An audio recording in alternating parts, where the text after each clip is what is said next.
सगळ्यात आधी पहिल्यांदा मंत्री झाल्यानंतर सगळ्यांचं स्वागत करते. आज माझ्यासोबत आपले कलेक्टर साहेब, इथे उपस्थित असलेल्या आपल्या जळगावच्या खासदार स्मिताताई, राजमामा गोळे, आपले भुसावळचे आमदार संजू भाऊ सगळे उपस्थित आहे माझ्यासोबत. आणि जसं केंद्र सरकारच्या आदेशाने जे प्रत्येक खासदाराला दर 3 महिन्याने दिशाची बैठक घेणं हे अपेक्षित असतं, आज त्याच अनुषंगाने आज स्मिताताई, मी आणि आपले आमदारांच्या उपस्थितीमध्ये, कलेक्टर साहेबांच्या आणि सगळ्या अधिकाऱ्यांच्या उपस्थितीमध्ये आज दिशाची बैठक आज पार पडलेली आहे.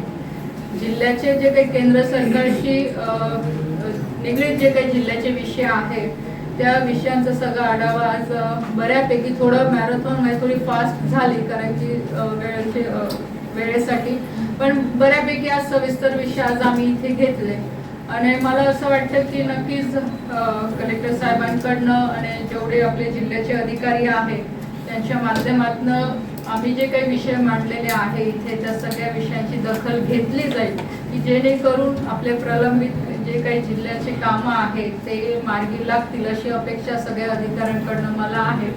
आणि निश्चितच भविष्यामध्ये सुद्धा अजून काही चांगले कामं आपल्या जिल्ह्यासाठी कसे करून घेता येतील त्याच्यासाठी आमचे प्रयत्न राहतीलच. आणि आज आपण बघू शकतो की आज मंत्री म्हणून आज युवा आणि क्रीडा विभाग माझ्याकडे आहे, तर मी ह्या सुद्धा सूचना क्रीडा अधिकाऱ्यांना आणि कलेक्टर साहेबांना दिल्या की आपल्या जळगाव जिल्ह्यामध्ये पण एक चांगली व्यवस्था क्रीडासाठी झाली पाहिजे. मग ते सगळेच जे काही आपले स्पोर्ट्स आहे, जे आपले जळगाव जिल्ह्यातले प्लेयर्स चांगल्या पद्धतीने खेळू शकताय म्हणजे खेळताय, तर त्यांच्यासाठी इथे सगळ्या सोयी सुविधा उपलब्ध झाल्या पाहिजे. निदान आपण नॅशनल आणि स्टेटच्या मॅचेस आपण इथे कंडक्ट करू शकतो अशा पद्धतीचं इन्फ्रास्ट्रक्चर आपल्याला उभं करायचं आहे.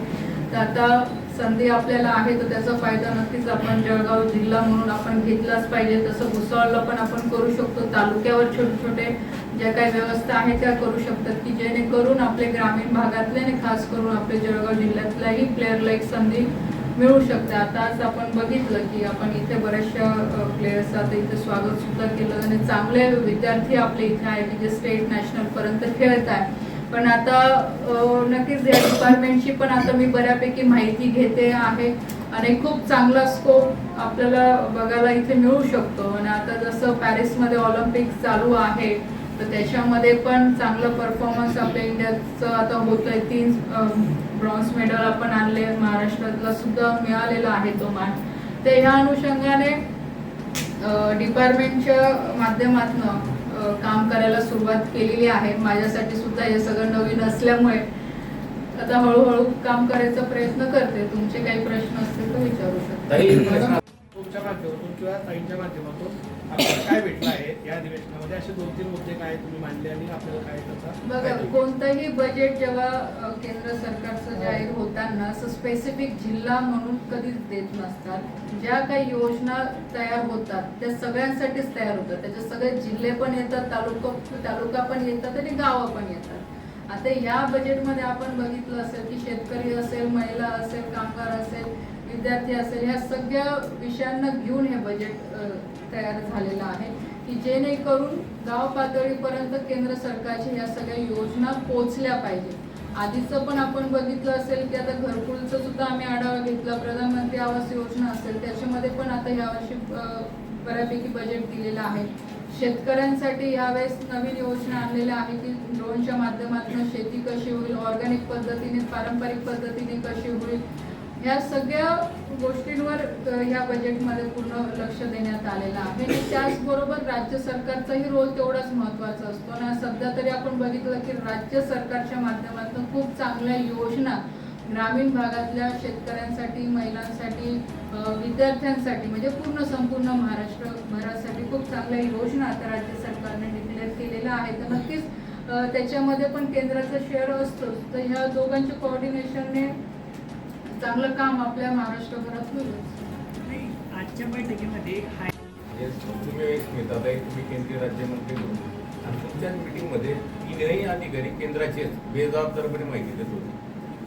तुम्ही सांगितलं ना त्यांच्यावर ऍक्शन घेऊच नक्की. आता मी तर तुम्हाला नॅशनल हायवेचा आताच सांगितलं की ऑफकोर्स त्या आम्ही गडकरी साहेबांना भेटून त्या अधिकाऱ्यांबद्दल तक्रार करणारच आहोत. रेल्वे प्रशासनाबाबतीत पण नाराजी व्यक्त केली होती. रेल्वे बघा, रेल्वेचं पण मी सांगितलेलं आहे. कलेक्टर साहेब पण बोलतील, DRM साहेबांना माझं सुद्धा पत्र जाईल की इथून पुढे अशा चुका होता कामा नाही. जे अपेक्षित अधिकारी आहेत तेच इथे मीटिंगमध्ये उपस्थित राहिले पाहिजे, जेणेकरून आम्हाला उत्तर व्यवस्थित भेटतील. वंदे भारत ट्रेन जी आहे त्याचं काय proposal आहे? वंदे भारतचं प्रपोजल असं आहे की वंदे भारत याच्या आधी म्हणजे याच्या पूर्वी ज्या काही सुरू झालेल्या आहेत, तर भारत सरकारचा हा दृष्टिकोन होता की जे तीर्थक्षेत्र आहे त्याला अनुषंगाने वंदे भारत आतापर्यंत सुरू झालेलं आहे, कारण की त्याला काही ना काही माध्यम पाहिजे होतं.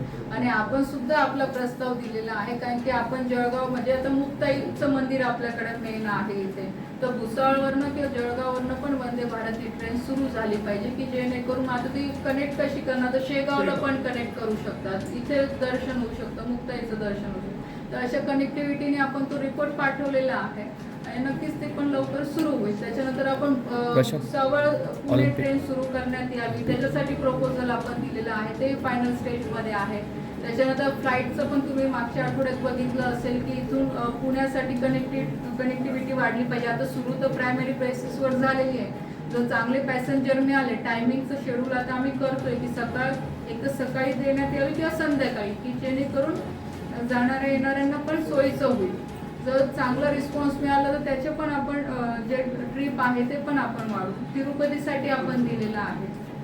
आणि हळूहळू तुम्ही पण मीटिंगमध्ये ऐकलं असेल की एअरपोर्ट जर आपलं व्यवस्थित रुटीनमध्ये येऊन गेलं तर नक्कीच भविष्यामध्ये एअरपोर्टचं पण डेव्हलपमेंट आपण अजून वाढवू शकतो, की जेणेकरून अजून जास्त फ्लाईट इथे येतील, एक चांगलं म्हणजे एक्सप्लोजर आपल्याला भेटेल. आणि हे एकदा झालं तर माझं गेसिंग आहे की मग इंडस्ट्रीजला पण एक चांगली चालना त्या माध्यमातून मिळू शकते, कारण की कोणती पण इंडस्ट्रीज आणायची असेल तर तो आधी तेच बघतो कनेक्टिव्हिटी काय आहे इथे, रस्ते, हायवे किंवा रेल्वे किंवा एअर कनेक्टिव्हिटीलाच आधी प्राधान्य दिलं जातं. जर ते झालं तर भविष्यामध्ये चांगला स्कोप आपल्या जळगाव जिल्ह्याला मिळू शकतो. राजकीय प्रश्न आहे.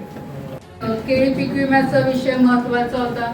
त्याच्यानंतर PM किसान योजनेचा महत्त्वाचा विषय होता, कारण की जवळपास 70 ते 80 हजार शेतकऱ्यांना अजून या योजनेचा लाभ मिळत नाहीये. तर आज पुण्याच्या अधिकाऱ्यांना पण आम्ही ऑनलाईन जॉईन केलं. जे काही विषय शेतकऱ्यांशी प्रलंबित आहे ते लवकर केले पाहिजे. त्याच्यानंतर महावितरणचा बराचसा विषय होता. इथे आमदारांनी पण त्यांच्या मतदारसंघातले विषय मांडले. इरिगेशनचे महत्त्वाचे विषय होते. तर सविस्तर या सगळ्या विषयांवर चर्चा झालेली आहे. प्राधान्य सगळ्यांचं हेच आहे की शेतकरी आपल्या जो जिल्ह्यातला आहे याला सगळ्या फॅसिलिटी मिळाल्या पाहिजे, ज्या सरकारच्या आहे, ज्या सरकारच्या माध्यमातून शेतकऱ्यांना देणं अपेक्षित आहे. तर त्या व्यवस्थित आपल्या जिल्ह्यामध्ये म्हणजे त्याच्यावर काम होतंय की नाही होत्या सगळ्यावर चर्चा झालेली. एक प्रश्न असा आहे की जलमंत्र्यांनी संसदेत अशी माहिती दिली की तापी नर्मदाचं DPR तयार झालेलं आहे, PFR तयार झालेला आहे, पण गिरणा नारपार उघडलेलं आहे. ही योजना आपल्या हे दोन विषय बघा, मेगा रिचार्ज बद्दल बोलतो तुम्ही, हा पूर्ण वेगळा विषय आहे. आणि जो तुम्ही नारपारचा विषय सांगता तो वेगळा आहे. नारपारच्या संदर्भात मला आता एक्झॅक्टली एवढी माहिती नाही आहे जे तुम्ही सांगता, पण मेगा रिचार्जचं मी असं सांगेल की आता आमची एक प्रायमरी मीटिंग आता मंत्र्यांसोबत CR पाटील साहेबांसोबत झालेली आहे.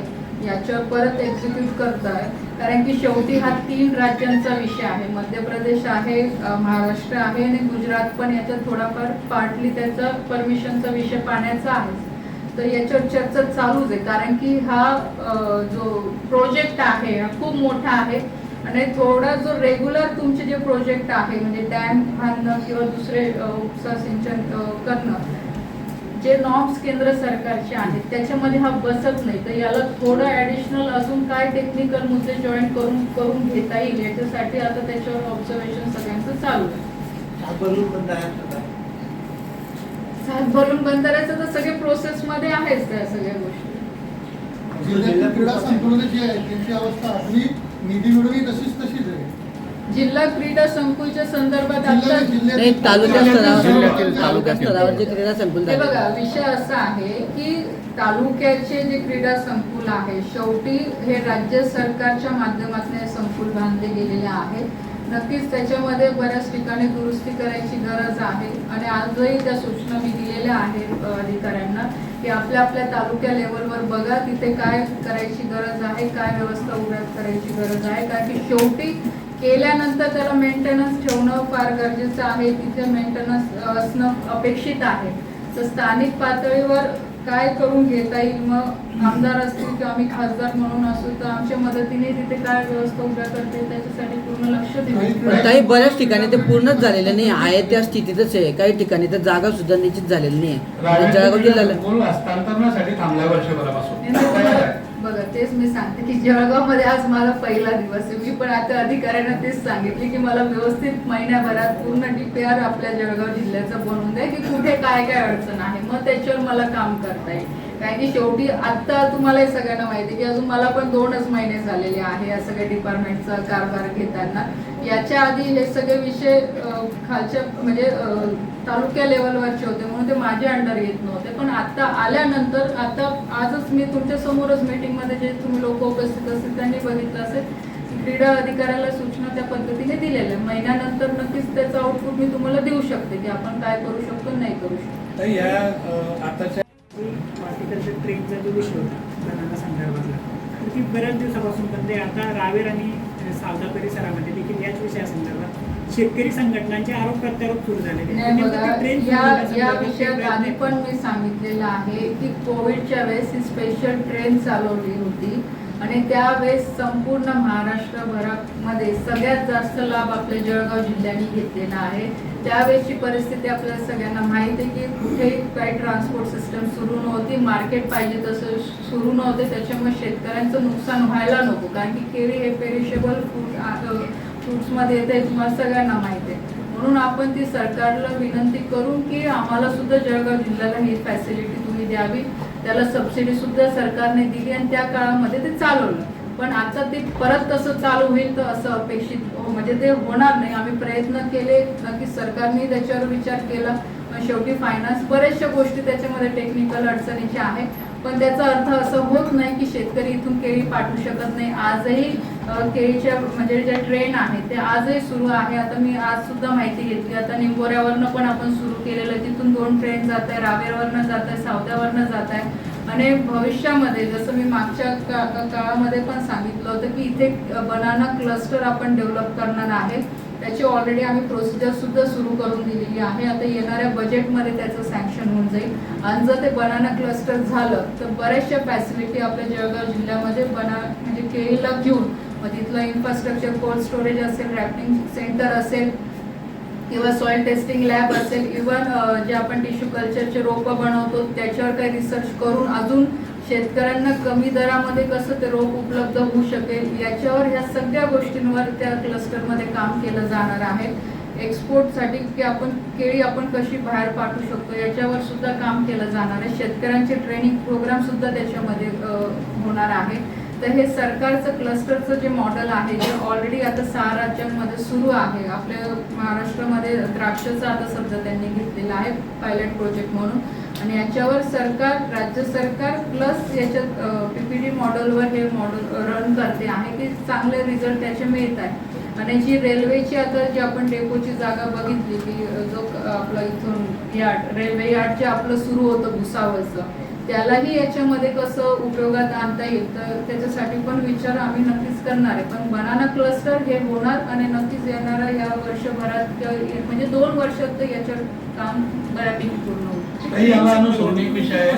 बागायतदार मंडळाने एक पत्रकार परिषद घेतली आणि त्यांनी सांगितलं की जे व्याघ्र जातात भरून भरले जात आहेत त्याच्यामध्ये ते बंद पाडावे म्हणून रावेरचे काही धनाढ्य शेतकरी जे आहेत ते प्रयत्न करत आहेत आणि तशा तक्रारी बघा असं काही होणार नाहीये. जिथे जिथे शेतकऱ्यांना वॅगन पाहिजे रावेरला पण आपणच सुरू करून दिलं. कारण शेतकरी काय स्वतः जाऊन तर करू शकत नाही, त्याला शेवटी रेल्वेकडनं परमिशन आणणं, तिथे क्लिअरन्स घेणं हे सगळं आपणच करून दिलेलं आहे. आणि जिथे जिथे गरज वाटते तिथे आपण शेतकऱ्यांना मदत करतोच. आता निंबोऱ्याला त्यांना अपेक्षित होतं की आम्हाला पण इथे वॅगन दिल्या पाहिजे, आपण 2 दिल्या.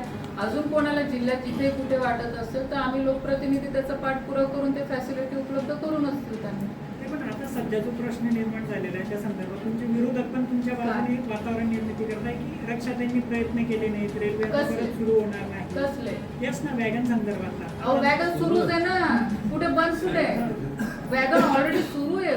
दर आठवड्याला 4 गाड्या जात आहे आपल्या इथे. आता जे सुरू झालेलं मॅडम म्हणजे जे काही आता वातावरण निर्मिती केली जाते की हे बंद करण्यासंदर्भात पण हे बघा, तुम्हाला मी एक विषय सांगते, कोण करते? आमच्यापर्यंत माझ्यापर्यंत असं लेटर आलं नाही. आणि कधी तुम्ही DRM कडे जाऊन माहिती घेऊ शकतात की आम्ही कोणी लोकप्रतिनिधीने आतापर्यंत असं काही पत्र दिलं किंवा फोन केला की ही वॅगन बंद व्हावी. आमची तर उलट इच्छा आहे की जास्तीत जास्त केळी इथून बाहेर गेली पाहिजे, जेणेकरून आपलंही मार्केट एक्सप्लोर झालं पाहिजे. कारण की इथल्या व्यापाऱ्यांवर अवलंबून राहून चालणार नाही शेतकऱ्यांना. कारण की जो भावाचा जो डिफरन्स येतो, जेव्हा शेतकरी स्वतःचा माल स्वतः बाहेर मार्केटमध्ये जाऊन विकत 2 पैसे त्याला जास्त मिळणारच आहे. आज जर तुम्ही मागचा 5-6 वर्षाचा जर रेकॉर्ड बघितला तर ह्या 5-6 वर्षामध्ये बऱ्यापैकी आता शेतकरी स्वतःहून आपलं मार्केट सर्च करून तो डायरेक्ट मोठ्या व्यापाऱ्यांना त्याचा माल देऊ लागलाय. म्हणजे जे इथले मीडिएटर होते आता बऱ्यापैकी कमी झालेले आहे. आणि हळूहळू हा ट्रेंड तुम्ही बघितला तर आता रावेर झालं, यावल झाला, तर चोपड्यापर्यंत सुद्धा आलेले. जामनेरकडची पण आता बरीचशी केळी बाहेर जाते. त्याच्यामुळे असं कधीच होणार नाही की कोणाच्या सांगण्यावरनं आम्ही ते बंद करू. आमची तर पूर्ण तयारी आहे की जास्तीत जास्त रेल्वेच्या गाड्या इथून गेल्या पाहिजे. आणि रेल्वे डिपार्टमेंटला पण तो एक बिझनेस कमर्शियल त्यांचं पण व्ह्यू आहे, त्यांना सुद्धा बिझनेस मिळतो, ते कशाला बंद करतील? आणि याच्यात पॉलिटिकली असं काही होणार नाही. जेव्हा गाडी सुरू केली आम्ही तेव्हा असं कधीच बघितलं नाही की हा राष्ट्रवादीचा की सेनेचा आहे की काँग्रेसचा आहे. शेवटी आम्ही शेतकरी म्हणून काम करतो. तो कोणत्या पक्षाचा आहे किंवा विरोधक आहे याच्याशी आम्हाला घेणं देणं नाही. शेतकरी आहे आणि त्याला मदत करायची या हेतूने काम करतो. या संदर्भातले अनेक प्रश्न चर्चेला आले. त्यात तुम्ही पण बऱ्याच विषयांसंदर्भात संताप व्यक्त केला. अधिकाऱ्यांकडून खोटी माहिती दिली गेली, काही माहिती लपवली गेली, प्रिपरेशन व्यवस्थित नव्हतं. कुठंतरी बरीचशी कामं असतील, प्रश्न असतील, तर निग्लिजन्सी खूप दिसते या सगळ्या विषयांमध्ये. 2 वर्षापूर्वी केलेले हायवे ताई त्यावर पूर्णपणे खड्डे पडलेले आहेत आणि त्यावर अधिकाऱ्यांवर कुठलीच कारवाई होत नाही. सुरुवातीला डांबरीकरण करून खडे बुजले, नंतर आता परत पेवर ब्लॉक बसून खड्डे बुजवण्याची वेळ महामार्गावर आलेली आहे. अशा पद्धतीने जर ठेकेदार कामं करत असतील तर त्यांच्यावर कारवाई का होत नाही असा प्रश्न उठतो. नियंत्रण दिसत नाही. बघा, अधिकाऱ्यांची ड्युटी आहेच ही की जे काही आम्ही माहिती मागवतो किंवा जे काही मीटिंगला येऊन त्यांना माहिती देणं अपेक्षित आहे तर ते दिलीच पाहिजे. पण आज ते नक्कीच बघायला मिळालं की रेल्वेच्या लोकांनाही बरेचशी आज माहिती नव्हती किंवा BSNLचा पण तिथे इश्यू आम्ही सगळ्यांनी उचलला. तर हे कुठे ना कुठे म्हणजे तो अभाव आम्हाला पण दिसला की अधिकारी यावेळेस प्रिपरेशन करून आलेले नाही आहे. पण नक्कीच अशा पद्धतीने त्यांनी जो काही इथे काय म्हणतात आढावा जो काही दिलेला आहे तर त्या संदर्भात कलेक्टर साहेबांना पण आम्ही सांगितलेलं आहे की त्यांना नोटीस वगैरे देऊन पुढे याची सगळ्यांनी म्हणजे सगळे अधिकारी काळजी घेतील या संदर्भात सांगितलेलंच आहे. नॅशनल हायवेचा विषय सांगितला तर आताच आमची सगळ्या आमदारांची पण चर्चा झाली तर नक्कीच त्या म्हणजे जे पवार साहेब आहेत त्या संदर्भात गडकरी साहेबांची भेट घेऊन मी आणि स्मिताताई त्यांच्यावर काय योग्य कारवाई करता येईल याच्यासाठी प्रयत्न करू किंवा बदलीच माझा तर पहिला प्रेफरन्स राहील की त्यांची बदली होऊन इथं चांगला अधिकारी आला पाहिजे. नॅशनल हायवे संदर्भात सातत्याने तक्रारी होतात. म्हणजे आता काही दिवसांपूर्वी DPDC झाली, स्वतः राजू मामांनी देखील हे विषय मांडलेले होते. तर ते म्हणजे अधिकाऱ्यांची बदली होते तरी तो पर्याय नाही बनवत रस्त्याची काम.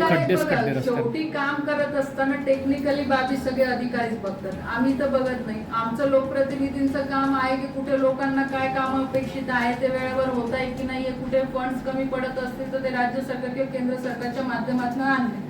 अधिकारी इथे एक्झिक्यूट करत असतो. त्याची जबाबदारी असते की कोणत्याही लोकप्रतिनिधींनी जर एखादी अडचण सांगितली तर त्यांनी तिथे व्हिजिट करणे, काय झालं नाही झालं, कुठे आमची गरज पडते आहे तर आम्ही बोलणं अपेक्षित आहे तिथे आम्ही बोलायला तयार आहे. पण अधिकारीच आमच्यासोबत कम्युनिकेशन ठेवत नसतील त्याच्यात तर आमची चूक नाही ना. पण आम्ही प्रयत्न काय करू शकतो की मंत्र्यांना विनंती करून हेच सांगू शकतो की बाबा अधिकारी चांगलं काम करत नाही, वेळ देऊनही करत नसेल तर मग इथे दुसरा अधिकारी चांगला आणला पाहिजे जो काम करू म्हणजे प्रॅक्टिकली काम करू शकतो. आणि शेवटी आमचं म्हणजे आम्ही पण जे प्रश्न सांगतोय लोकांचेच सांगतोय ना. ते एक महत्त्वाचा मुद्दा आहे. 65 जागा येत आहे त्यावर तुमचं काय विधानसभेत सर्वेंवर विश्वास ठेवत नाही, कामांवर विश्वास ठेवून आमच्या जागा जास्त निवडून येतील. चला तुम्ही सगळे आले